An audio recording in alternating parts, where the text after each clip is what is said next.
ومنفس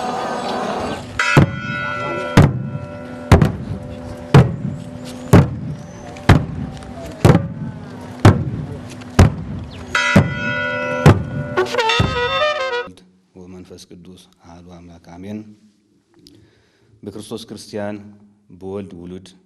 እግዚአብሔር ዝተባሃልኩም ዝኸበርኩም ናይ እግዚአብሔር ቤተሰብ ናይ ኢኖና ናይ ቅድስት ድንግል ማርያም ናይ አስራት ደቂ ናይ ቅዱሳን ኩሉ ፈተውት ዝኾንኩም ሰላም እግዚአብሔር መስኩላትኩም ይኹን ሰላም ከመይ ውዒልኩም ከመይ ሓድርኩም ከመይ ንኻትኩም አሜን ልዑል አምላክና እግዚአብሔር እስከ ሕጂ ሰዓት ዝሓለወና ዘብጽሐና ክብር ምስጋና ይብጽሐዮ እምበር ንሎማዓንቲ እግዚአብሔር አምላክ ብዝፈቀደ እንመሃረሉ ርእሲ ሐዋርያ ሥራ ምዕራፍ 2 ቁጥር 4 ዘሎ ኃይለ ቃል አልዕልና ክንመሃሪና ዘምህር እግዚአብሔር እዩ ዝግስጽ እግዚአብሔር እዩ ምስጢሩና ጥበቡን ክገልጸልና ቅዱስ ፈቃዱ ይኹነልና ሐዋርያ ሥራ ምዕራፍ 2 ቁጥር 4 ካብዚ ክፉእ ትውልዲ ርእስኩም አድሕኑ ብዝብል ቃሊና ንዛረበሉ ኣብዚ ርእሲ እዙይ ክንርድኦ ዝግበአና መልእኽቲ ክልተ ነገራት ሒዝና ክንከይድ ይግበአና እቲ ሓደና ናይ መጀመርያ ክፉእ ትውልዲ ወይ ክፉእ ዘብልዎ ዝኽኣሉ መግለጽታት ወይ ባህርያትስ እንታይ እዮም መዕቀኒታት እንታይ እዮም ብዝብል መጽሓፍ ቅዱሳዊ መሰረት ብምግባር ክንርኢና ብኻልኣይ ደረጃ ደሞ ካብዚ ክፉእ ትውልዲ ወይ ግዜ ክነድሕን እንታይ ምግባር ይሓሸና አቦና መድኃኒና ኢየሱስ ክርስቶስና ቅዱሳን አባቶታትና ካብ ክፉእ ዘመን ካብ ክፉእ ትውልዲ ንኽነድሕን እንታይ ክንገብር ከም ዝግበአና ዝሃውና ምኽርታት ደሞ ርኢና ትምህርትና ክንዓጽወና ማለት እዩ ካብ ሐዋርያ ሥራ ምዕራፍ 2 ቁጥር 37 ጀሚሩ ዘሎ እዩ ኃይለ ቃል ክንሪኡ ዝግበአና እንታይ እዩ ኣብ ምዕራፍ 2 ዘሎ መንፈስ ቅዱስ ንሐዋርያት ምስ ወረደሎም ቅዱስ ጴጥሮስ ኣብኡ ዘሎ ህዝቢ መሰምሃሮም ምስ ኣመኑ ሽዑ ትምህርቱ ናይ ቅዱስ ጴጥሮስ ትምህርቲ ምስ ተረድኡ ከምዚ ኢሎም ጠይቆሞም ነይሮም ሽዑ እዙይ ምስ ሰምዑ ልቦም ተነኺኦም ንጴጥሮስና ንኻልኦት ሐዋርያት ኣቱም ኣሕዋትና እንታይ ደኣ ንግበር በልዎም ጴጥሮስ ድማ ተነስሁ ንስሓ እተው ኃጢአትኩም ምእንቲ ክሕደገልኩም ኩልኻትኩም ብስም ኢየሱስ ክርስቶስ ተጠመቁ ውህብቶ መንፈስ ቅዱስ ጉን ክወሃበኩም ክትቀበሉ ኢኹም ኢሉ ምስተዛረቦም ኣብ ቁጥር 4 ካብዚ ክፉእ ትውልዲ ርእስኩም አድሕኑ ኢሉውን ማዓዶም ይብል ናይ እግዚአብሔር ቃል ስለዚ ክፉእ እንታይ እዩ ክፋት እንታይ እዩ ዝብል ኢና ክንሪኡ ዝግበአና ኣብ መጽሐፍ ቅዱስ ክፋት ወይ ደሞ ክፉእ ዝብል ቃል ልዕሊ 920 ግዜ ተጠቂሱ ንምልከት ንርኢ ስለዚ ክፋት ዝብል ኣብ መጽሐፍ ቅዱስ ሰፊሕ ዝኾነ ሽፋን ተዋሂብዎ ዘምህረና ቃል እዩ ማለት እዩ ክፋት ምንጩ መልዕሊኡ መምጽኡ ስታይ መን እዩ ብዝብል ክርኢ ከለና ክፋት ናይ ሰይጣን ግብሪ ወይ ደሞ ናይ ሰይጣን ስራሕ እዩ ክፋት ዘምጾ ሰይጣን ወይ ዲያብሎስ ዘመንጮ ዲያብሎስ እዩ ክፋት ማለት ጭካኔ ግፍዒ ዘይምርህራ ካብ ሰብኣውነት ወይም ትሕቲ ሰብ ምዃን ካብ ሰብ ምውፃእ ማለት እዩ ስለዚ እዙይ ንኽንቃወሞ ይግበአና ማለት እዩ ቅዱስ መጽሓፍ ዝገልጸልና ወይ ደሞ ዘምህረና ዝምዕደና ንሰይጣን ተቃወምዎ ይብል ንሰይጣን ተቃወምዎ ማለት ክፉእ ስራሕቲ ተቃወሙ ማለት እዩ ስለዚ ክፉእ ገባሪ ማለት ናይ ወዲ ዲያብሎስ እዩ ክፉእ ክገብር ዝኽእል ክፉእ ገባሪ ናይ ዲያብሎስ ውልድ እዩ ይብል መጽሓፍ ቅዱስ ስለዚ ሰይጣን ንቃወሙ ምክንያት ንምንታይ እዩ ክፉእ ካብ ሰይጣን ስለ ዝምንጩ ማለት እዩ ሐዋርያ ሥራ ምዕራፍ 13 ቁጥር 10 እንታይ ይብል ቅዱስ ጳውሎስ ንሓደ ጠንቋሊ ክግጽጾ ከሎ ኣታ ኩሉ ተንኮልን ኩሉ ክፍኣትን ዝመልእካ ወዲ ዲያብሎስ ጸላኢ ሰናያት ጸላኢ ጽድቂ ኢሉ ይግስጾ ንርኢ ማለት እዩ ስለዚ ሕማቅ ዝገብር ክፉእ ዝገብር ሰብ ወዲ ሰይጣን ወይ ዲያብሎስ ይባሃል ማለት እዩ በመጽሐፍ ቅዱስ አገላለጻ ክፋት ዝገብር ደሞ ሁሉ በአምላክ በእግዚአብሔር ዝተጸለአ ምዃኑ ደሞ ኣብ መጽሐፍ ቅዱስ ተጠቂሱ ንሪኦ ማለት እዩ ዘዳግም ምዕራፍ 15 ቁጥር 16 ካብዚ ቀጽልና ክፋት ወይ ደሞ ክፉእ ሓደ ትውልዲ ክፉእ እዩ ወይ ደሞ ጸባያቱ ክፉእ እዩ ክንብለሉ ንኽእለሉ መንገድታት እንታይ እዮም ብዝብል ሰለስተ ነገራት ንርኢና ቅዱስ ዳዊት ዝተዛረቦ ጎይታናን መድኃኒና ኢየሱስ ክርስቶስ ዝተዛረቦና ቅዱስ ጳውሎስ ዝተዛረብዎ ስለ ክፍኣት ክንርኢና ቅዱስ ዳዊት መዝሙር 13 እና 14 ከምዚ ይብል ከም ንፍልጦ ናይ ሰውነት አካላትና ናይ ደቂ ሰባት ዝተዋሃቡና ብዙሓት ናይ አካል ክፍሊ ኣለውና እዞም ናይ አካል ክፍሊ ካብ ርእሲ ጀሚሮ እስካብ እግሪ ዘለው ጽቡቕ ስራሕ ንክንሰርሐሎም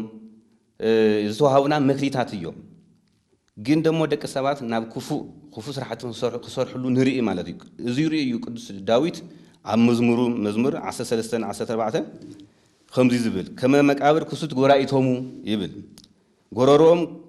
ክፉት መቃብር እዩ ይብል ክፉት መቃብር እዩ ወጸልሃው በልሳናቲሆሙ ብመልሓሶም ብልሳኖም ደሞ ይሽፍጡ ሸፈጥቲ እዮም ይብል ህምዛሩ የምሪ ታህተ ከናፍሪሆሙ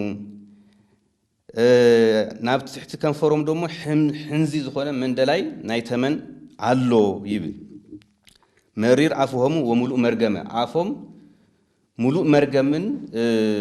ኃጢአትን እዩ እምበር ዝጥዕም ነገር የብሉን ይብልሞ ካው ትሕቲሉ ደሞ በሊህ እገሪሆሙ ለኪ ወደም አእጋሮም ሲኢ ደም ንምፍሳስ ዝፈጥና እየን ይብል ወይ ያምርዋ ለፍኖተ ሰላም ንሰላም ደሞ መንገድ ሰላም ደሞ አይፈልጥዋን አይከተልዋን ዋሉ ፍርሃተ እግዚአብሔር ቅድማ አይንቲሆሙ ኣብ ቅድማ ዓይኖም ግን ናይ እግዚአብሔር ፍርሃት የብሎምን እና በላይ ቅዱስ ዳዊት እንደቅ ሰባት ክፋት ዝሰርሑ እንደቅ ሰባት ይገልጾም ማለት እዩ በከምዚ በኻላይ ደረጃ ደሞ ጎይታና መድኃኒና ኢየሱስ ክርስቶስ ደሞ ኣብ ማርቆስ ወንጌል ምዕራፍ 7 ካብ 21 እስከ 23 ዘሎ ደሞ ክንርኢ ከለና ጥቅለል ብዝበለ መልክዑ ናይ ክፍኣት ዓይነታት ይገልጾም ማለት እዩ 13 ዓይነት ክፍኣት አውዚ ቅዱስ አምላክና እግዚአብሔር ይገልጽ ንሰብ ዘርክሶም ሰብ ርኹስ እዩ ዘብልዎ ባህሪያት እዮም ጸባያት እዮም እዚኦም ማለት እዩ ኣብ ውሽጢ ልብሰብ ካብ ውሽጢ ልብሰብ ክፉእ ሓሳብ ምንዝርና ስርቂ ቅትለት ዝሙት ኸትሪ ስስዐ ተንኮል ስድነት ቅንኢ ሓሜት ትዕቢት ስንፍና ይወፅእ እዚ ኩሉ ክፍኣት ካብ ውሽጢ እዩ ዝወፅእ እሞ ንሰብ ዘርክሶ እዩ ኢሉ ጎይታና መድኃኒና ኢየሱስ ክርስቶስ ናይ ክፉእ ትውልዲ መግለጺ መዐቀኒ ዝኾኑ ባህርያት ወይም ጸባያት ይገልጸልና ማለት እዩ ልብ በሉ ክርስቲያን ርእስና ካብ ክፉእ ትውልዲ ርእስኩም አድሕኑ እዩ ዝብል ንቀጽል ቅዱስ ጳውሎስ ደሞ እንታይ ይብል ብዛዕባ ክፍኣት ናይ ክፍኣት ዝርዝር ሓሳባት ደሞ መሊሱ ኣብ ካላይ ጢሞቴዎስ ምዕራፍ 3 ካብ ቁጽሪ 1 እስከ 5 ደሞ ይገልጸልና እዚ ንመንፈስ ወዱ ዝኾነ ንቅዱስ ጢሞቴዎስ ዝማዓዶ ምዕዳው እዩ ከምዚ ይብል ኣብተን ዳሕረወት መዓልትታት ግና ዘጭንቕ ዘመን ከም ዝመጽእ ፍለጥ ይብሎ ኣብተን ዳሕረወት መዓልትታት ክብል ከሎ ድሕሪ ቅዱስ ጳውሎስ ዘሎ ዘመናት ማለት እዩ እርግጽ እዩ ናይ ክፍኣት ዘመን ወይ ደሞ ናይ ትውልዲ ክፉእ ትውልዲ ዝተባሃለሉ ካብ መጀመርያ ካብ አዳም ጀሚሩ ዘሎ ካብ ወዲ አዳም ካብ ቃየል ጀሚሩ ዝነበረ እዩ እስካ ምጽአት ዓለም ዝቅጽል እዩ ኮይኑ ግና ቅዱስ ጳውሎስ ድሕሪኡ ዝነበሩ ከምዚ ናበለ ይገልጽ ኣብተን ዳሕረወት መዓልትታት ግና ዘጭንቕ ዘመን ከም ዝመጽእ ፍለጥ ይብልሞ ሽዑ ይብል ሕጂ ዝርዝረን ዘሎ ተናይ ክፉእ ትውልዲ ባህርያት ናይ ክፉእ ትውልዲ ጸባያት ከምዚ ናበለ ይገልጽ ማለት እዩ ንወዱን ቅዱስ ጢሞቴዎስ ትምህርቲ ይሕልፈሉ ኣሎ ሽዑ ሰባት ፈተውቲ ርእሶም ክኾኑ እዮም ፈተውቲ ገንዘብ ትምክሕተኛታት ትዕቢተኛታት ተጻረፍቲ ንወለዶም ዘይእዘዙ ዘየመስግኑ ቅድስና ዘይብሎም ፍቅሪ ዘይብሎም ይቅርታ ዘይገብሩ ይቅር ዘይብሉ ሓመይቲ ዓርሶም ዘይቆጻጸሩ ጨካናት ከዳዓት ሰናይ ዘይፈቱ ህውሃት መንከማይ ባህልቲ ካብ ፍቅሪ እግዚአብሔር ፍቅሪ ተላዓለም ዝፈቱ ስርዓት አምልኮ ኣለዎም ግን ሓይሉ ዝሓድ እዮሞ ካብኣቶም ረሓቕ ናበለ ቅዱስ ጳውሎስ ንመንፈስ ወዱ ዝኾነ ንቅዱስ ጢሞቴዎስ የጠንቅቆ ኣሎ ስለዚህ ክርስቲያን بمفلات يكون بزي مفلات كابزن زرزرنا ين قدوس باولوس زرزرن عينتا كفاءات علنا يدو يلنا يون زبل بعلتنا خنقمقم يقبلنا مالتيو لذي نسعى دينا كل عمنتي زغون كلهم كابزهم قدوس باولوس زرزرهم ناي حاتيات سراحتي ناي كفاءات سراحتي نسعى ديهم يلوم عرسهم كمرمور يقبل مغنياتو قدوس باولوس بخال ملقت نتايب لنا على هايمات تنورو عرسكم مرمرو يزبل سلازي عرسنا خنمرمر يقبا مالتيو باستفلا لما الكعو كابزن قدم زتقسنايه ناي كفاءات وين حاتيات سرحتي قبرتات كاو زرحقنا دينا زبل بعلتنا خنمرمر يقبا مالتيو بخال انتاينا هرز يقبا سلازي زي تخوينو تايرا انتاي نقبري مفتح المص يقبانا كاب كفوت تولدي نمدحان انتاي خنقبر يقبلنا زبل دمو نرأي كفاءات معات እግዚአብሔር ዘምጽእ እዩ معات እግዚአብሔር ዘምጽእ كفو ግብሪ እዩ ኣብ ዘመናት ክርኢ ከለና ኣብ ዘመነ ኖህ ዝነበሩ ርኹሰት ወይ ደሞ ክፋኣት ገንዘብ ዝገበሩ ትውልዲ ብማይ ኣይ ክጠፉ ብማይ ኣይ خدمسو خلوا نرينا ما بمصحف قدوس يجلسنا مصحف قدوس يرينا مصحف قدوس يملكتنا الله بما آية في يوم سلازي خفعت معات እግዚአብሔር مخانون عب زمن نوح عب زمن لوط زنبرو دمو ناي سدومنا ناي غمرا تولدي بحودين كقاصلو خلوا مصحف قدوس ينغرنا الله معناتو لوط እና ኖህ ግን አካይዶም ምስ እግዚአብሔር ስለዝገበሩ ካብዚ ማዓት ካብዙም ካብ ጥፋት ማዓት ንخدحኑ ኮይኖም ማለት እዩ سلازي نحنا نخدحن تايدا نقبر يو سلسته عينت مفتحي قليزنا يوم تمتنا نود لنا مالتيو طفاتنا آمنا بفصوم لبي ناو እግዚአብሔር نخدحن يقبلنا نعم جمرة مغنياتو እግዚአብሔር محارق يو እግዚአብሔር يقر بحالق يو እግዚአብሔር يقر نخبلنا نخمحرنا بفلتنا يو فلتنا كون كيف فلتنا كاب كفاءات من جدي نجورم سرحت كله نخنوز ناو زيادة كنملس يقبلنا يا يكون معرف حدا قصو عشرة حدا تايبل خفاءات أوجدكم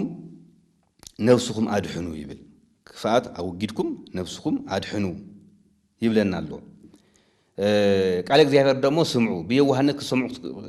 عوشتهم كتوا وهدوا يقبا يبلنا الله يا يكون مالتيهم زكرياس معرف حدا قطر سلستنا ملكياس سلسته قطر شوعته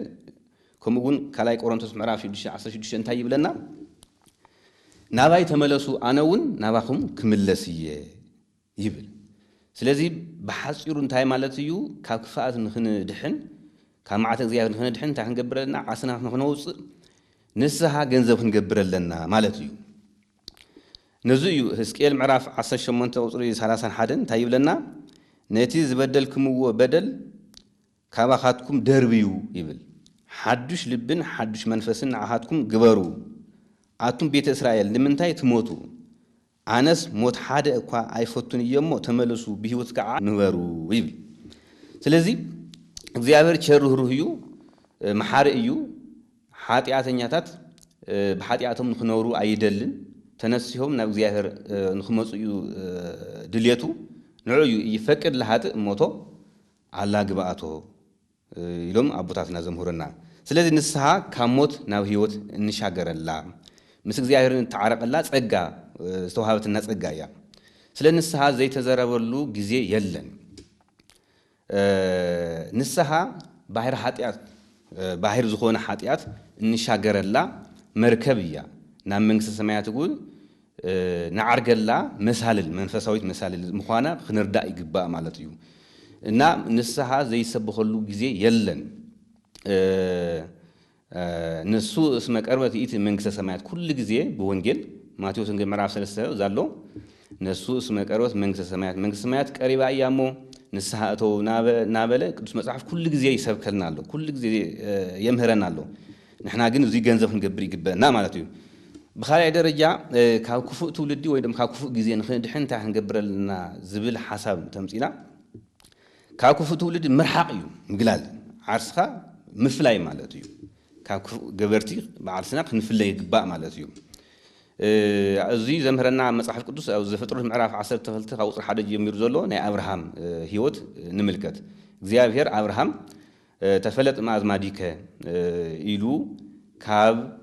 ጣዖት ዝምለኸሉ መንደር ካብ ዘመዱ ካብ ቤተሰቡ ክፍለ ከምዝ አዘዞ ንምልከት ማለት እዩ ስለዚህ ካብ ክፉ መንደር ካብ ክፉ ቦታ ዓርስና ንክንፈሊ ንክንርሕቅ ከም ዝግበና መጽሐፍ ቅዱስ ይነግረና ማለት እዩ ካልኣይ ቆሮንቶስ ምዕራፍ 6:14-16 እንታይ ይብለና ግቡእ ብዘይኮነ አካይዳ ምስቶም ዘያምኑ ግቡእ ብዘይኮነ አካይዳ ምስቶም ዘያምኑ በሓደ ኣይትጸመዱ ይብል ጽድቂ ምስ ኃጢአት እንታይ ዘራኽብ ኣለዎ ወይ ከዓ ብርሃን ምስ ጸልማት እንታይ ሕብረት ኣለዎ ክርስቶስ ምስ ዲያብሎስ እንታይ ስምምዕ ኣለዎ አማኒ ምስ ዘይ አማኒ እንታይ ሕብረት ኣለዎ መቅደስ እግዚአብሔር ምስ ጣዖትስ እንታይ ስምምዕ ኣለዎ ይብለና ስለዚህ مسكوف منم عين سمع زيبلنا سمع خم زيبلنا تردينا خنوز خمس جبنا مالت كنفله خمس جبنا نعو يقدس داوود انت يبله تجاس كوي وجبر سنايا كاوكفو رحق سناي بون جبر يلو نام عادنا زمهرنا مالت نام عاد زمهرنا كقدس داوود من الكتو كاب حما خنوزينا ناوص بوق كي خمس جبنا بمجرشا كاوكفو تولدي ويدم كاوكفو ጊዜ ንኽንድሕን ታ ህንገብረልና ዝብል ረድኤተ እግዚአብሔር ሓጋዝ ንኾን ኮንና ምእንታ ብጸሎት ምጥያቅ ማለት እዩ እግዚአብሔር ብጸሎት ንኽጥይቅ ይግበአና ማለት እዩ ካልኣይ ተሰሎንቄ ምዕራፍ 3 ቁጥሪ 2 ኩሉ ሻዕ አማኒ ኣይኮኑን እሞ ካብ ዓመፀኛታትን ኩፋኣትን ሰባት ንኽንድሕን ጸልዩልና ይብል ቅዱስ ጳውሎስ ጸልዩልና ካብ ኩፋኣትና ካብ ዓመፀኛታት ንኽንድሕን ይብል ቅዱስ ጳውሎስ ከምዚ ኢሉ እንተ ተዛሪው ንሕናኸ ካብ ዓመፀኛታትና ካብ ኩፋኣት ንኽንወፅእ ጸሎት ሓጋዝ ምኾን ጸሎት ክንጽሊ ከም ዝግባእ እግዚአብሔር ካብ ክፉ ንኸውፀና ንክንጽሊ ከም ዝግባእ የምህረና ኣሎ ማለት እዩ ንዑይ መዝሙር ዳዊት መዝሙር 139 ቁጥሪ 1 እንታይ ይብልና አድህነኒ እግዚኦ እምብሲ እኩይ ወእምሰብ አማጺ ባልሃኒ ይብል ኦ ጎይታ ካብ ክፉ ሰብ አድህነኒ ካብ አማጺ ሰውጉን ሓልወኒ ይብል ስለዚህ መዝሙር ዳዊት ብሙሉ ጸሎት እዩ ካብ ክፉ ነገር እንድሕነሉ ነምልጠሉ ጸሎት ምዃኑ አቦታትና ይነግሩና ማለት እዩ ዳዊት ደጋሚ ማለት ክፉ ይረኾን እዩ ዝብሉና አቦታትና ነዚ እዩ ስለዚህ ካብ ክፉ ንክንድሕን ወይ ደሞ ካብ ክፉ ትውልድ ንክነምልጥ ኮይና ጸሎት ይድልየና እዩ ማለት እዩ ስለዚህ በሐፂሩ ክንጥቅልል ክነብሎ እንተለና ክፋኣት ካብ ክፋኣት ንክንድሕን ከም ዝግበና ካብ ክፋኣት ንክንድሕን ዓስና ናብ ንስሓ ክንመልስ نحن أفت حاتيات وش تنتهلينا وينما أفت خفات وش تهلينا نخون وصل نسحقنا أتخمس جبنا خفو خاوز جورو سواء دمو خنفله خمس جبنا كاكفو نخنفله دمو صلوت كم زد لينا قدس مسحف يمهرنا لمو كاكفو وصينا سلام እግዚአብሔር مسكولاتنا خوينو نسحاتنا قدس جاونا كوردومون تقبلنا نايمين قصورات نخون كون እግዚአብሔር أملاخنا قدس فقاد يكونلنا زمهرنا زجسسنا እግዚአብሔር أملاخنا ክብር ምስጋና ይብጽሐዮ ወስብሐት ለእግዚአብሔር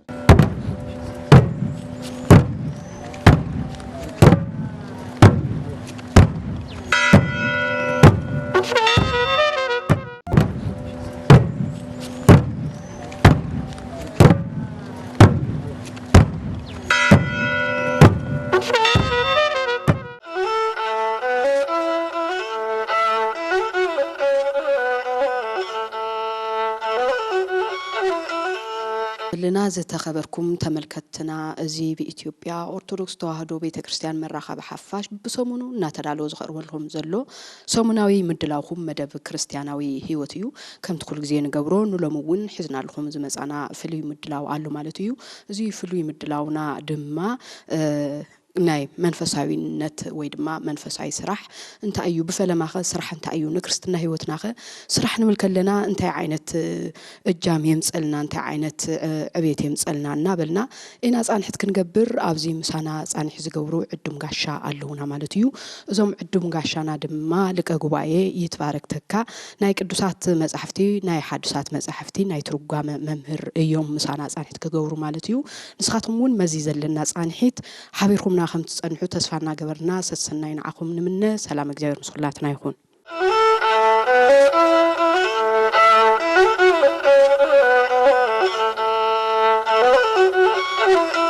لما لك أقوى نابز استوديونا بأخبيركم ناس لازم أسأقهم ببيت كريستياننا مدياشم عزينا إننا نمسكن كبرتي هبلنا. نعم أنا لو أخبر كاتكم لعي صوي خاتكم لعي بمقربكم أزيه مسجن. صبوا كبرتي هبلنا لك أقوى نلوم معنتي كم رأسي حزنا يزمز أنا بكريستنا هي وتوش تقينو سراح ويدما منفساي سراح أنت أيونا ملنا إناس عن حد كنا جبرمو بفلا ماسكن فرلمو سراح أنت أيو سراح مالت أنت مالت يو. سراح مالت مسرح يعوج يعبيريو مجمريا اللي ودي سب سراح يلو اللي جمره إجزعبيريو إجزعبير دمو لمن ودي سب تتبعل لمن يو لعدام يو عدام ناي مجمرتها سبيو عبز عالم زي خالي سبي نبراي خالي فطرت هتقوله لا فترة صنيحو بمجرشة لزع مدرزيعة كلمة كسرحة كصبقة لقمته أو نعدم زعبير مالتي زعبير نعدم عميتو عب جنة لحلوه من مكان بزح شنكي بزح صعري بزح رحاص انتري حلوه لون بسمو جن يعول سرح مالت وصيو وريدو مسرح طرح انت يكونه مسغانا ون عبي سرحيه ناي مجمريا ودي سب سرحو نبره እግዚአብሔር መስጋኒ አዳም አብ ገነት ለሐለው እግዚአብሔር ለመስገና ብዙ ዓመት ተዓሚጡ ለተዓመጠሉ ሸውዓተ ዓመት ትተቀመጠሉ እግዚአብሔር ታይል በለው ሁሉ አውዝ ምድር ዝይለሎ አብ ገነት ለሎ ሁሉ ብልዕ ስተ ግዛእ ፍጥረታት ሁሉ አብ ምድር ለለው አራዊት ሆነ እንስሳት በአኻ ይገንሑ ስመውጸለም ኢሉ ያው አዚዝዎ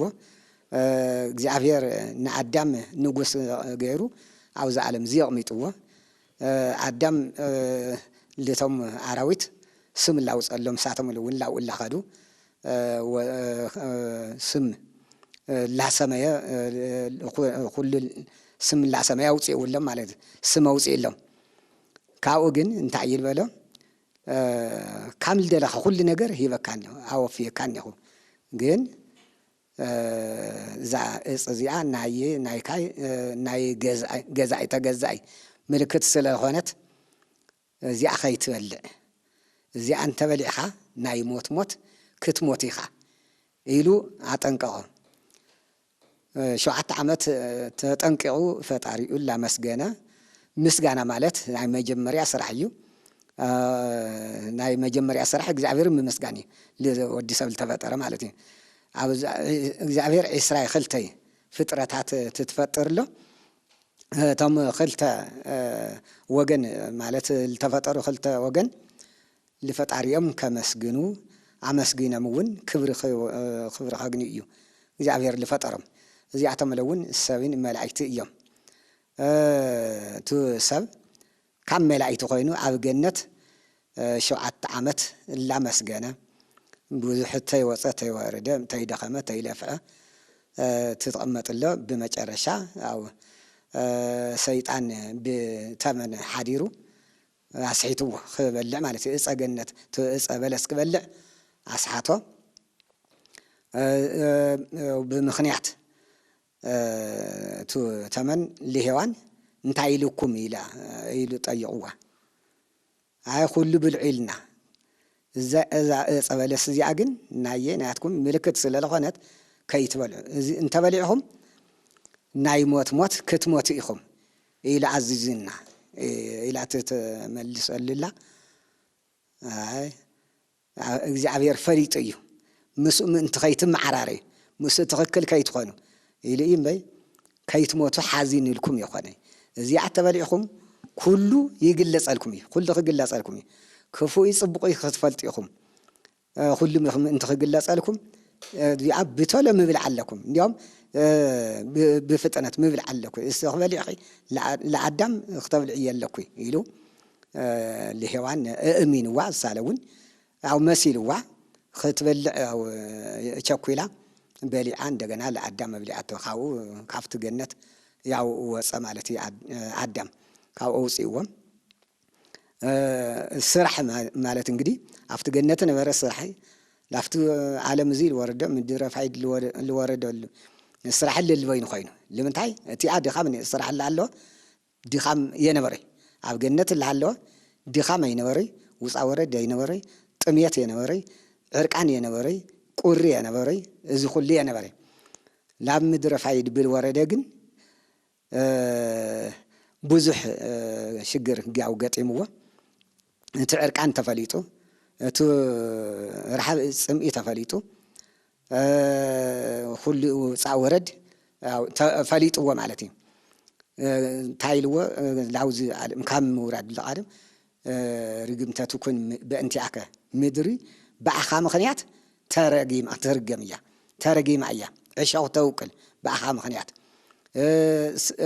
تتبل اللها صعيرك دخيمك وصيخا وريدك بلع إلو أو عزيزو لهوان لون بسقي نايس حتات مقنعات سلا لغانكي بسعر ولدي بزوح عبزوها لما منش ولا صعيركي لتو صعرخي خبزحية بيطعم خبزحية أزية ويمنا خبزحية إلو لهوان لون ياو نايا سرحي بوا مالتي بزو مسارات زي عدم تامدر خال يسرح علمي عوا يسرح نير مالتي بنتاي بچنق تخونه لون انت ياو انت انجر خبل بلع بحفقصك ديخمك ريسك بلع ديخمك بلع إلو بزو مسارات زي لعدم التوهابه لودعت لون لسوء لون التوهابه خوين مالتي هذا سبعي سبعيتي بحدث تنور له سبعي وصيو حريسو على سليسو دخيمو صعيرو عندنا زريء لون أو تأخلي صحيح لا صحيح عندنا عصيد لون نقيدو لا بقى زي اتمالتي زي صراحة ناس أي صراحة عم من تعيني هذه ناس أي صراحة حبرخة ناس أي صراحة حبرخة تي على ون بسعر ختولدي أخي إيلو بيتشنك ختولدي سلال بلا أنا يسرح خامل اللي خوينو ندقنا المخالعي دي خامل ونتاي ناقز أسرح يا أخلي أو متحن تمالت متحن دي خام مالتيو مقدار دي خام مالتيو صيف مفلح دي خام مالتيو زي خلو دي خام ننا وعلتهم دي خام هو مالتيو نا مجمريا مسرحي مانيو مجمريا مسرحي اغزابيري مجمريا سرح لون عداميو عدام نامنتاي سرحتنيا نا برخا سرحتنيا محرسو معصدو عصيدو مالتيو مخيدا زي خلو ناي ودي سرح خوين هيوان لون ياو بهيوان اللي توكل انشتي او تتولد علوا بصعر بيچنكي بزي لون لحلفت اللي ياو اللي خانا انشتلوا حد لون او بلا چنكل ولدالوا ነገር ግን تو وهبته ناي هيوان وهبته بصعر مولاد خوينو እንደገና ደግሞ ناي አዳም وهبته برخه مسرح እናቱ ስራሕ ማለት ካብ እግዚአብሔር ተዋሃበ ስራሕ እዩ ስራሕ ማለት ህጋዊ ስራሕ እዩ ህጋዊ وهبته ማለት እዩ ህጋዊ وهبته ማለት እግዚአብሔር ስለለሃቡ ማለት ይዝሩ ናይ ሄዋን ለውን ህጋዊ وهبته እዩ حمام لون ያው ናይ ሰብ ባህሪ ስለለኾነ ና መጀመሪያ ስራሕ ማለት እዚ እዩ ጽቡቕ ልቀጓይ ከም ትዝበልኹምዎ እዚ ስፍሕ ሓቢሉ ካብ ፈጣሪና እግዚአብሔር ዝተዋሃበና ናይ መጀመርታ ስራሕ ኣሎ ካብ አዳም ጀሚሩ እስካብ ሕዝ ዘለና ትውልድ እውን ብኾሙ በተመሳሳሊ መንገዲ ስራሕትና ናሰርሕና ኢና ንኸይድ ዘለናሞ ስራሕ ግን ዝተፈላለየ እዩ ንኣብነት ስጋዊ ስራሕ ኣሎ መንፈሳዊ ስራሕ ኣሎ ናፍቲ መንፈሳዊ ስራሕ ክንመጽ ከለና ብፍላይ ከም ክርስትና ህይወት ሓደ ክርስቲያን መንፈሳዊ ስራሑ እንታይ እዩ ዝመስል እንታይ ክኸውን ኣለዎ ብዝብል እዩ ሞ እስኪ እዚኣውን ግለጹልኝ أو تواننا سرح لبهال وانا منفساوي سرح يو قامت عن تول بالكو لون مجمريا سرحنا عدم سرحنا بر مجمريا او الاغزابير من مسغاني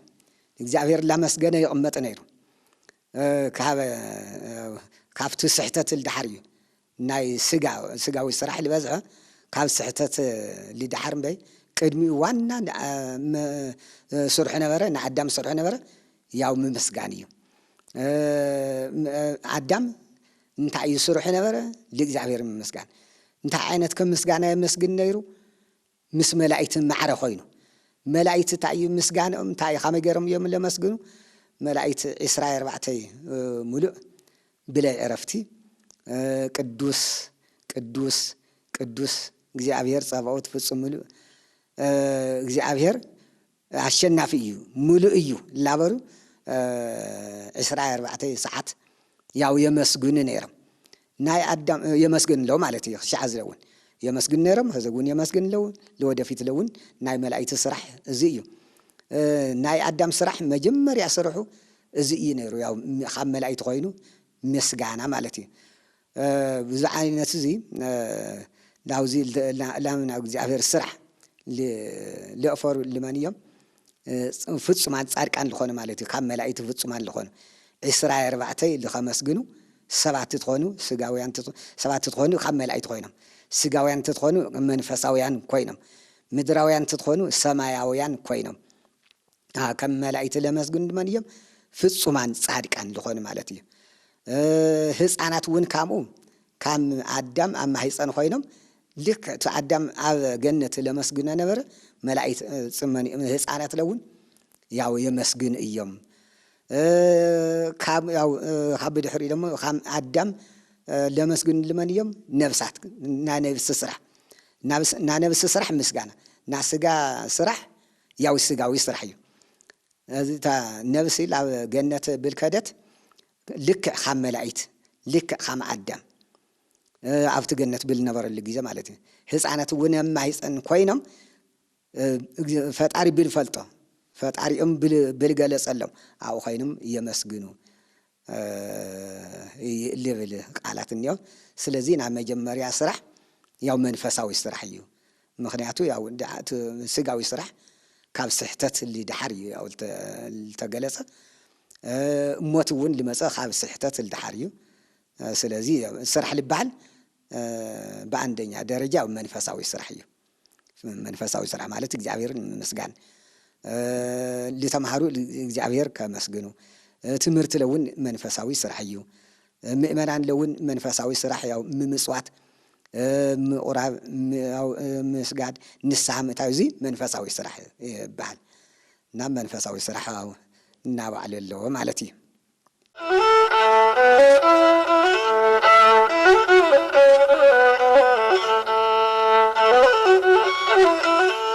تزبلخمو منفساوي سراح بفلما እግዚአብሔር ምምስጋን እዩ ከምቲ ቀዳሚ ሃለት በፈሪሃ እግዚአብሔር ዝወሎ ማለት እዩ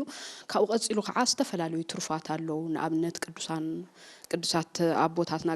ቅዱሳትን አቦታትናን አዴታትና ንርኢ ከለና ገድሊ ዝብሃል አሎ ስራሕ በመሰረቱ በሰለስተ ዓይነት ከፊልኩም ከም ተምሁሩና አቦታትና ንፈልጥና ግብሪ ትውልዎ ስራሕ ትውልዎ ከምውን ገድሊ ይኹም ትውልዎሞ ካፍቲ ናይ ስራሕ ሓደ ወገን ዝኾነ ገድሊ አሎ እዩ ቅዱሳን አቦታትና ተጋዲሎም ስርሖም ፈጺሞም መንግስተ ሰማያት ዝወረሱሉ ስራሕ ማለት እዩ ሞ እስኪ በቅዱሳት መጻሕፍቲ ንሪኦ ከለና ናይ መንፈሳዊ ስራሕ بقدسات مصحفتي أجلالصا خمئيو بخمئي يجلسوا كم مصحف ممرون مخانكم مسكي جلسوا لي صبو ያው መጀመሪያ ለስራሕ መበገሲ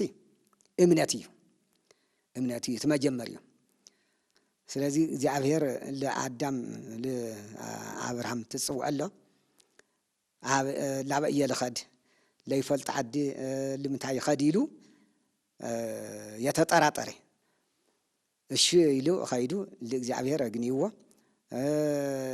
ማለት በእምነት ማለት በእምነት አግኒዎ እምነት ናይ መጀመሪያ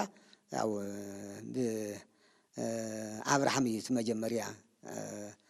አማኒ ማለት እዩ بالامانه ግን አሚን ካላብ ስራሕ ይኻው እዚኦም ኣብ ሰለስተ ይኽፈሉ ዝበለም ወተከዲዩ መጀመሪያ ኣብ ሰለስተ ይኽፈልት ስራሕ እንታይ ሓደ መጀመሪያ ጀማሪ ወይም ደግሞ ወጣኒ ይባል ማለት እዩ በወጣኒነት በማይከላዊነት በፍጹምነት እዚኣቶም ስራሕ ብሰለስተ ተኸፈሎም ላፍቲ ገድሊ ትንከለና ወጣኒነት ማእከላዊነት ፍጹምነት እዮም ወጣኒነት ታዩ ማእከላዊነት ታዩ ፍጹም ታዩ እዚኣቶም ብሰለስተ ይኸፈሉ ማለት እዩ መጀመሪያ ወጣኒነት ምእመናን ትጥመቕለው መጀመሪያ ይጅምሩ ማለት እዩ ብእምን ብልተጠመቁ ግን ያው በኦርቶዶክስ ተዋሕዶ ቤተክርስቲያን ህፃናት በ40 መዓልቲ በ80 መዓልቲ ልጥመቁ ሓላፊነት እናይ ወለዶም ወሲዶም ማለት እዩ ሓላፊነት ብናይ ወለዶም ሓላፊነት ብክርስትና አባቶም በክርስትና እናቶም ሓላፊነት ወሲዶም እዮም ካውዚ ለሐለፈ ግን 40 ዓመት ወይ 80 ዓመት ክኾን ይኽእል 30 ዓመት ክኾን ይኽእል ብዙል ልጥመቁ ሰባት መጀመሪያ ታይ አሜኖም መጀመሪያ ትምህርቲ ይወሃብ ትምህርቲ ክንደ ግዜ ይወሃብ በመጽሐፈ ኪዳን መሰረት ትምህርቲ 3 ዓመት ይወስድ ማለት እዩ መጀመሪያ ለአመነት ካብ እምነት ካብቲ ጥምቀት ውጭ ለኾነ ሰብ ይማር ክንደ ዓመት ይማር 3 ዓመት ይማር 3 ዓመት በደንብ ገይሩ ትትርድአሎ በደንብ ገይሩ ብልአመነ አሚነ አኺልኒ ኢሉ ባዕሉ ፎቲዩ ያው ትምህርቱ ብልሰረጸ ማለት እዩ እንታይ ይኾን ላብ ጥምቀት ይኣቲ ይጥምቕ ጥምቀት ናይ መጀመሪያ ስራሕ እዩ ካብ خبريت حاب وشت خينا تسحرلا كم زب بنشتيس بزح حول ندل مالتي تا خبريت تسحيرة تايتخون بالليج تتبلا أو تنحص مالتي على مثل سعري يخون شعما يخون حدا نجار يخون نشتي على خبريت كاوجن تتحز لما سوا على برخ على وين كتتحز تخيل تحول مالتي كم من تايل تلعب كم من إشتاي تلعب تمكت وين كم إياه مجمريا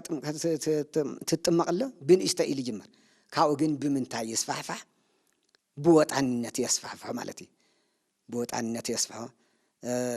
ترفعتي سرح يتكرسياني خد يسالم تمرتي يسمع يتكرسياني يقلقل بلا حال مالتي مؤمن تغينه بمؤمنته أو تأزاز الله تقبله بيتكرسياني معلالس مسوات تغيني مسوات مسقعد تغيني يسجد لا ورب خام أو لا صفح في حقد مالت عم من تعي زسبزي عم من تعينه وات عني النتنيا كوات عني النت لما أخذ لمخياد بدم بقى رصفح فيه ياو خام لا حدار تتعتله بقال كدان بتكليل بقربان ياو قابيتشا يفتصم مالتي قابيتشا بالفتصمه بتحنت سويت توسينه بحنت سويت توسينه تا سويت لون بحادث اي توسينا بهج خمسه لك كامل من مالت كام زكارياسي كام إلسابيت مالتي زكارياس إلسابيت اللي بعلو زي أتم ياو 7 يوم زكارياس كهنيو إلسابيت ون كاب أواليد أرون أو أمتو قدوس لوقاس بمعرف حادل نجرنا كاب أواليد أرون وجنيا تا إلسابيت وكل يوم فرح يا نجزي أفير خلهم خلتي من يخون نيرا كلتي جزي أفير يفرح نيرا جزي أفير يفرحوا هجو يحلو بزمن بوليكيد عن زمن سلال نبرو عصرتك على تيحلو نيرا ونبو إيمن ونبو مالت عصرتك على كاب يتعملك جميرو خشعي تفتلله كله حل يوم اللي نبرو مالت يوم زيعتهم إنها زيعتهم بحنت زكارياس بحنت سويت توسينو كنا تحليو لجزء لا قلقلة لا عطنا لجزء دسبيلو كاوجن قدوس جبريل المسيو يتفرح زكارياس أي تفرح مسواتك وصلاتك مسوات أنك ومسواتك أرجع كرم إجابير صلاتك مسواتك أنك عب كرم إجابير بس يحلك تعسبيت خائر سابيت ون ختولديا ود ختولديا تتولد ولد ويدم قلعة دس كبلي لمن دس كبل كما يميت له بعبه حاب ولد وهلينا كحديان حاب أيمرو صادقان ناي كحديان لبي لاب أمانيان لملس نايتم قدم يلم نبرو صحفت فريساويان تميرنا يلم لمكح نبرو بتمرت لمكحو بالسرحو لا تمازع يقول لمكحو لزياتهم لاب حواريات لبنا لملسيو صحفت فريساويان بتعبي توطيرم نيرم بنتاي نحنا عينا فلطين نحنا عينا مهوران نحنا عينا قبرت حدقتي لابلو ساعتهم يمكح نيرم لمن صحفت فريساويان زياتهم انتاي لوم انا يبوتات ترجم تاي كما يميت لبحبو حبا ولد وهلينا كحديان حبا ايمرو صادقان وهلينا ناي كحديان لبي لاب امانيان لاب حواريات لملسيو تتولدو ያው ቅድሚ ጎይታና ኢየሱስ ክርስቶስ ያው ሙላድ ማለት የተወለደ ቅድሚ ዮሐንስ መንፈቅ ስለ ልቀድም ቅዱስ ገብርኤል ያው አቅሚጡ ወለ ማለት እና እዚ አይዞኻ ትወልዶ ወዲ ደስ ከብለካዩ ሁሉ ኸምህሪ ክምልስዩ ላብ ህግ ልምልስዩ እሱ በመንፈስ ቅዱስ ልምርሕዩ በኃይለ ኤልያስ ልምርሕ ነበረ ኤልያስ በእንታይ ምርሕ ነይሩ በመንፈስ ቅዱስ ይምርሕ ነይሩ እዚ ዮሐንስ ለውን በኃይለ በኤልያስ ኃይሊ ይምርሕ መንፈስ ቅዱስ ከሓድሮ እዩ ሓብኑ ማይፀን ጀሚሩ መንፈስ ቅዱስ ከሓድሮ እዩ ኢሉ አበሲሩ ማለት ለመን ለዘካርያስ መን ቅዱስ ገብርኤል እንታይ ስለለኾነ ዘም ሰባት እዚአቶም ያው ወጠንቲ እዮም ነይሮም ወጢኖም ግን ብታ ልክ ፈጣሪ ለሃቦም በህግ ይምርሕ ነይሮም ናይ ሰብ ገንዘብ እይወስዱ ነይሮም አይምነይ ነይሮም ላብየተ እግዚአብሔር ይኸዱ ነይሮም ይተሐላልሙ ነይሮም ጋብቻኦም ሓልዮም ብንጽህና ይነብሩ ነይሮም ስለዚህ ላምንታይ ተሸጋጊሮም ላብ ፍጹምነት ላብ ማእከላውነት ላብ ፍጹምነት በጽሕም ማለት ይዚአቶም ካው ዚልታል ሓለታይ ካብአቶም ልተገነ መጥምቀ መለኮት ቅዱስ ዮሐንስ ያው ፍጹም እዩ ናይ ጻድቃን አቦ ጻድቃን ለመንዮም ጻድቃን ያው ብድሕሩ ለተወለዱ ለአቡነ ገብረ መንፈስ ቅዱስ ለአቡነ ተክለ ሃይማኖት ለአቡነ ሳሙኤል ለይኑ ቆጽሮም ጻድቃን ብዙሓት አለው ማለት እዩ ናይ ዚአቶም አቦ እዩ ናይ ዚአቶም ባሕታዊ መጥምቀ መለኮት ቅዱስ ዮሐንስ ባሕታዊ ብምንታይ ኣብ በረኻ ዓብዩ ካብ በረኻ ለነሱስ መቀርበት መንግስተ ሰማያት ኢሉ ቀድሚ ጎይታና ኢየሱስ ክርስቶስ ነሱስ መቀርበት መንግስተ ሰማያት ቀሪባ ክትዋሃብ ቀሪባላሞ ንስሓ እተው ኢሉ ያው መምሃር ጀሚሩ ካኡ ያው ባሕታውያን አበሰለ ለሆነ ክዳን ለውን ናይ ባሕታውያን ክዳን ይነበረ ዲበሎ ወይም ደግሞ ቆርበት እንበሎ ወልብስ ዮሐንስ ዘጸጉረ ገመል ናይ ዮሐንስ ልብሲ ናይ ግመል ጸጉር እዩ ይብል እና ስለዚህ እንታይ ለመልከት እዚ ባሕታዊ ምዃነ ቅዱስ ዮሐንስ ና ባሕታውያን አቦ ኮይኑ ካብ እንታይ ልተልዓለ ናይ አቡ እንኢ ስራሕ አቡ እንኢ ታይ ይሰርሑ ነይሮም መንፈሳዊ ስራሕ ይሰርሑ ነይሮም ዘካርያስ ካፍቲ ዓለማዊ ሊሰርሑ አብሊጹ ታይ ይሰርሕ ነይሩ መንፈሳዊ ስራሕ ይሰርሕ ነይሩ ኤልሳቤጥ ካታይ ትሰርሕ ነይራ ካፍቲ ስጋዊ ስራሕ ትሰርሕ ነበረት መንፈሳዊ ዝሰርሖ ያው በሊጹ ዝብልጽ ኮይኑ ስለል ተረኸበ እንታይ ኮይኖም እዚአቶም ፍጹማን ኮይኖም እዙ ያው ናይ ጎይታና ኢየሱስ ክርስቶስ መንገዲ ጸራጊ መጥምቀ መለኮት ተባሂሉ ተሰይሙ ካው ዚል ተልዓለ ያው በወጣኒነቶም ላበይ በጽሖም ዘምሰዋት እዚአቶም ላፍጹምነት በጽሖም ማለት እና ዝቱ ስራሕ ልባል መጀመሪያ ስራሕ ናይ እግዚአብሔር ስራሕ እዩ ኣብ ግብረ ሐዋርያት ምዕራፍ 13 ቁጽር 4 አካባቢ ታይብል ወንዘ ይገብሩ ግብረ እግዚአብሔር ወይ ጸውም ወይ ጽልዩ ይቤሎም መንፈስ ቅዱስ ፍልጥዎም ሊተ ለበርናባስ ወለሳውል ለግብር ዘፈቀድኩዎም ናይ እግዚአብሔር ስራሕ ትሰርሕለው لمن التعكبوا نيرم ምዕራፍ 10 ግብረ ሐዋርያት ምዕራፍ 13 ካብ ቁጽር ሓደ ጀምሩ ልጥቁመና እንዮም እዚአቶም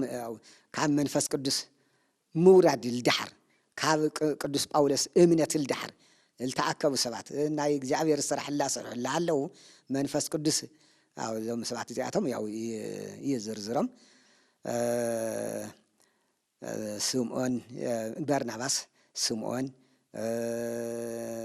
ምናህየ ሳውል ማለት ቅዱስ ጳውሎስ እዩ ለዚያቶም ተአክቦም ላለው መንፈስ ቅዱስ ማእኸላቶም ድምጽ አስምዕ ይብል እንታይ ይብል ፍልጥዎም ሊተ ለሳውል ወለ በርናባስ ለግብር ዘፈቀድክዎም لسرح دليل يملخ زياتهم كابزم تأكب زياتهم كابزم أخر زياتهم ساول برناباسنا ساول اللي بعلو زياتهم فلا يلي يلو منفس قدس دمس اسمه زياتهم لون زم سوات زياتهم أو للو ناي منفس قدس دمس سامعهم إيدهم عب رأسهم مقميتهم مالتي انتهي مالتي مرقم مالتي አቦታትና ቅዱሳን ፓትርያርኮች ጳጳሳት ኤጲስቆጶሳት ሐምዙ ሊሸምጎ ማለት ቅዱሳን አቦታት ፓትርያርክ ያው ጳጳሳት ይሸሙ ጳጳሳት ደግሞ ሊቀሳውስት ዲያቆናት ይሸሙ ሐምዚ ማለት አብርእሶም ታይገር አብርእሶም ካምዚ ገረም እንትን መሪቆምዎም ካው ግን ኸይዶም ስራሕ ሰሪሖም ሳውልና በርናባስ እንታይ ሰሪሖም ቨርያሱስ ልባል ተቃዋሚ ጠንቋይ ለኾነ አይሁዳዊ ለኾነ ሓሻዊ ለኾነ ርእስ አነ ዓብይ እየላበለ ርእሱ ልዕል ለብል ናይ ድምጽ ስራሕ ጥራሕ ስምዑ إلا بالله ليك على እግዚአብሔር ግን ያው ይካላኸል አው ነበረ ሰርጊዮስ ጳውሎስ ልባል ሰብ ጳፎ ሀገረ ገዢ እዩ ተሰርጊዮስ ጳውሎስ ልባል ሳውል በርናባስ ላማሃር ለሃለው ደስ ይልዎ ድምጻቶም ሰሚዑ ደስ ይልዎ ለኸምህር ወጻውዕዎ በርያሱስ ልባል ግን ጠንቋይል ተባለ ይካላኸል ነይሩ ከያምን ከምዝና ዘመንና لقال እግዚአብሔር ማርያም ታያ ቅዱስ ሚካኤል ታዩ ገብርኤል ታዩ ሩፋኤል ታዩ ኡራኤል ታዩ ይለም ከምዝ ልቃወምለው ካብ ናይ እግዚአብሔር ለሃባቶም ክብሪ ናብ ዓልታቶም ክብሪ ለቀድሙ ማለት ናብ ዓልታቶም ክብሪ ለቀድሙ ነው ንሕና ተጸሊና ይሰምዐና ይብሉ ንሕና ያው እስተኽንጽልየልኩም ንዕማ ክንጽልየልኩም ከምዚ ክንገብረልኩም ድዊ ክንፈውሰልኩም ወይም ደሞ ክነድሕነልኩም نعتهم السلطان كام ملايت ياو بليس عبليسم مالتي لك خامزياتهم برياسوس اللي بحال تنقال اللي خونه لقنيه نبره وهو تتقاري له نا هاجر جيجي لخونه نا بافو هاجر جيجي لخونه سيرجيوس باولس اللي بحال كالي أمه لمنتاي كي يسمع نايو انت سمع مالتي نازم بمنفس قدس التمرسو ناي እግዚአብሔር ስራሕ ላሰርሑ ነበሩ እዩ ና እግዚአብሔር ወንዘ ይገብሩ ግብረ እግዚአብሔር ይቤሎም መንፈስ ቅዱስ ፍልጥዎም ሊተ ወንዘ ይገብሩ ግብረ እግዚአብሔር ይጸውም ወይጽልዩ ናይ እግዚአብሔር ስራሕ ላለው ትስራሕ ታይተው ይሉ አውዚ ይገልጽዎ ይጸውም ወይጽልዩ እላጾሙ እላጸለዩ ይላለው መንፈስ ቅዱስ ምረጽዎም ለዚአቶም ፍለይ ይለይልዎም እዚአቶም ለመሪቆም ሰዲደዎም በርያሱስ ልባል ግን ተኻላኸይል ነይሩ ነገር ግን በቅዱስ ጳውሎስ አው አስተማሪነት መንፈስ ቅዱስ ለሐደረፍቱ ቅዱስ ጳውሎስ አይንኻ ተዓወሪኻ ምርአይ ከሳዕነካዩ ኢሉ ያው አይን ዕዊርዎ እቲለውን ናይ ቅዱስ ጳውሎስ በመንፈስ ቅዱስ ለተማለ ቅዱስ ጳውሎስ ናይ ቃል ሰሚዑ አሜኑ መን ሰርጊዮስ ጳውሎስ ልባል ማለት እና ናይ እግዚአብሔር ስራሕ ማለት መንፈሳዊ ስራሕ ማለት ጾም ማለት ጾም ጸሎት ስግደት ምጽዋት ልተፋላለይ እና መንግስተ ሰማያት ዋጋ ልተፋላለይ አው በብዙ ህፃማ ወህማም ሐለወን ንባለ መንግስተ እግዚአብሔር መንግስት ናይ እግዚአብሔር መንግስት خنعتوا ልግበና ብምንታይ ብዙ ጻሪ ሐዋርያት ለስተማርው ማለት እዩ እዚ መስል ጽቡቅ ልቀጓይ ክብረት ያበልና አስፈይኩም ይኹምና ገልጽኩምና ዘለኹምሞ እትቱና ዘለኹም ትምርቲ ንመንፈሳዊ ህይወትና ዝጠቅም ከም ዝኾነ ኢና ተስፋ ንገብር ማለት እዩ ዝተኸበርኩም ተመልከትና ከም ትትሩና ዘለኹም ዞም ዕዱም ጋሻና ልቀጉባኤ ቀሺ ይትባረክ ተካዮም ነዚ ናይ መንፈሳዊ ስራሕ ጥቕሙ እንታይ እዩ እንታይ ይጠቅም ንክርስትና ህይወትና እናበሉ ምሳና ጻንሒትና ገበሩ ዘለዎም ንስኻትኩም እውን መዚ ዘለና ጻንሒት ኣዝኹም ሕጉሳት ከምውን መንፈሳዊ ትምህርቲ እናወሰድኩም ከም ዘለኹም ተስፋ ኢና ንገብር ሕዚ እውን ንቕጽል ኢና ዘለና ሓቢርኩና ቅጽሉ